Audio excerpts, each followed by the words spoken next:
नमस्कार, मैं हूं मिलिंद खांडेकर और आप देख रहे हैं हिसाब किताब। आज हिसाब किताब करेंगे अमेरिका के राष्ट्रपति डोनाल्ड ट्रंप की नई धमकी का। ये धमकी अगर अमल में आ गई तो हमारे और आपको जो पेट्रोल मिल रहा है वो कम से कम 8 से 12 रुपया पेट्रोल और डीजल प्रति लीटर महंगा हो सकता है। पूरा मामला क्या है ये आज समझेंगे हिसाब किताब में। तो देखिए, जब से डोनाल्ड ट्रंप राष्ट्रपति बने हैं दूसरी बार, वो रोज कोई ना कोई नया बयान देते हैं, फैसला करते हैं, लेकिन एक बात पर वो लगातार लगे हुए हैं कि वो दुनिया में सारे युद्ध जो है वो खत्म करना चाहते हैं। और एक युद्ध जो वो खत्म नहीं कर पा रहे हैं वो है रूस और यूक्रेन का।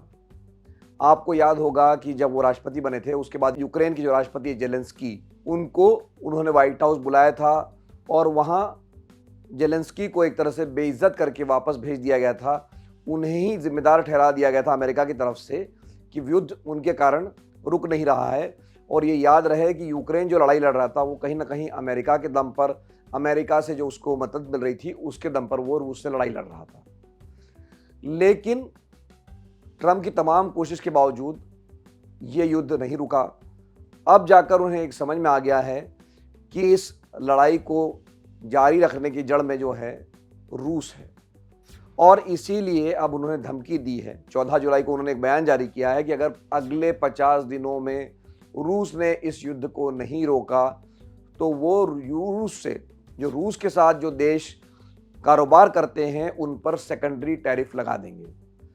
मतलब रूस पर तो आर्थिक प्रतिबंध पहले से ही लगे हुए हैं, लेकिन जो देश रूस के साथ कारोबार करते हैं उन्हें अमेरिका 100% तक टैरिफ लगा देगा। तो ये डेडलाइन जो दी है उन्होंने 2 सितंबर को ख़त्म होगी। हालांकि ट्रंप की जो बाकी धमकियां हैं उसी तरह से इसको भी माना जा रहा है। रूस ने तो इस पर कोई बहुत ज़्यादा तवज्जो दी नहीं है, उसको गंभीरता से लिया नहीं है। उन्होंने कहा कि ये तो ड्रामेबाजी कर रहे हैं, इसको कोई गंभीरता से नहीं लिया है।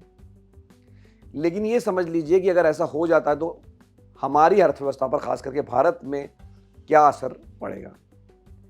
तो मैं आपको पहले 2022 ले चलता हूं। रूस ने यूक्रेन पर आक्रमण किया।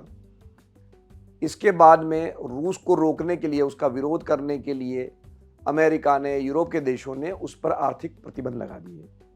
उनको ये लगा था कि चूंकि उसके आर्थिक प्रतिबंध लग जाएंगे उससे रूस घबराकर कहीं ना कहीं युद्ध रोकेगा, लेकिन ऐसा हुआ नहीं। बल्कि रूस ने एक रास्ता ये खोजा कि उसने भारत, चीन जैसे देशों के साथ अपना कारोबार बढ़ा लिया, और इसका फायदा भारत को भी मिला, चीन को भी मिला, लेकिन भारत को खास तौर पे मिला। 2022 से पहले भारत में जो क्रूड ऑयल यानी कच्चा तेल, जिससे हम पेट्रोल और डीजल बनाते हैं, वो कोई 1-2%, मतलब 100 बैरल में से मुश्किल से 2-3 बैरल तेल, कच्चा तेल जो है हम रूस से खरीदते थे। लेकिन 2022 के यूक्रेन युद्ध के बाद इसकी मात्रा अब बढ़ के 35 से 40% हो गई है। यानी हर 100 बैरल तेल, कच्चा तेल जो हम खरीदते हैं उसमें से करीब 35 से 40 बैरल जो तेल है वो रूस से आता है। और शुरुआत में, मतलब जब ये 2022 की मैं बात बता रहा हूँ, ये जो रूस का तेल था ये हमको बाकी देशों के मुकाबले प्रति बैरल 10 से 12 डॉलर सस्ता पड़ता था। यही कारण रहा कि उस समय बड़ा हल्ला मचा था कि दुनिया में, खास करके यूरोप में, बहुत महंगाई बढ़ रही थी, क्योंकि जो गैस की कीमतें बढ़ रही थी, क्रूड ऑयल की कीमतें बढ़ने की वजह से एनर्जी कॉस्ट वहाँ बढ़ रही थी। लेकिन भारत में जो दाम है उन पर कोई ज़्यादा हलचल नहीं हुई, उतार चढ़ाव नहीं हुआ। उसका कारण एक रहा है कि हमें लगातार रूस से कच्चा तेल मिलता था। तो ये मार्जिन जो पहले 10-12 डॉलर का था वो अब घटकर, मतलब 3 साल बाद घटकर ये लगभग 3-4 डॉलर अभी भी हमको बाकी मार्केट के मुकाबले रूस से कच्चा तेल सस्ता मिलता है। तो अब जब ये ट्रंप ने धमकी दी है कि अगर 2 सितंबर तक ये युद्ध नहीं रोका तो सेकेंडरी टैरिफ लगा देंगे, तो देखिए भारत के पास कोई चारा है नहीं। भारत ये तो नहीं कर सकता है कि अमेरिका से पंगा ले ले और हम कहें कि भाई रूस से हम लोग तेल खरीदते रहेंगे, आपको जो करना है कर लो, क्योंकि हमारा अमेरिका के साथ भी कारोबार बड़ा है। वहाँ पर हम फ्री ट्रेड डील भी करने जा रहे हैं जो कि अभी फंसी हुई है, वो एक, हम उस पर बाद में आएंगे।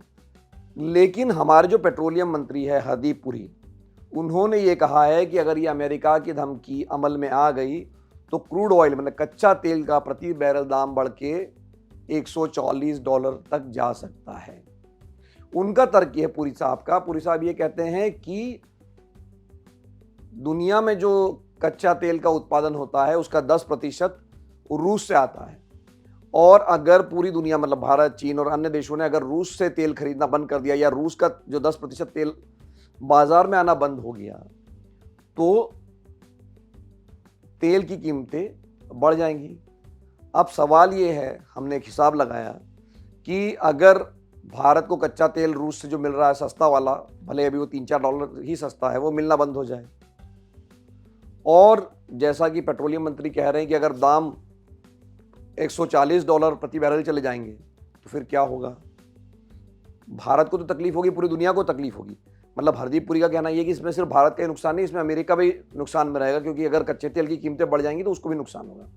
पर भारत में जो नुकसान होगा वो मैं आपको बता देता हूं कि ये दोनों स्थितियों में जब रूस से तेल मिलना बंद हो जाएगा और $140 पर अगर चला गया तो अनुमान ये है कि प्रति लीटर डीजल और पेट्रोल की कीमतें 8 से 12 रुपये तक बढ़ सकती है। लेकिन ये अभी भी एक आशंका ही है, एक सिनेरियो ही है, क्योंकि जैसा मैंने कहा कि 2 सितंबर तक की डेडलाइन है। 2 सितंबर तक रूस क्या करेगा उस पर निर्भर करेगा कि ट्रंप क्या करते हैं। और वैसे भी भारत अब 35 से 40 देशों से अपना कच्चा तेल खरीदता है, मतलब अकेले रूस पर निर्भर नहीं है कि रूस से कल को हमारा तेल आना बंद हो जाएगा तो हम क्या करेंगे। तो देखने की बात यह है कि अगले महीने भर में अब ट्रंप साहब क्या करते हैं।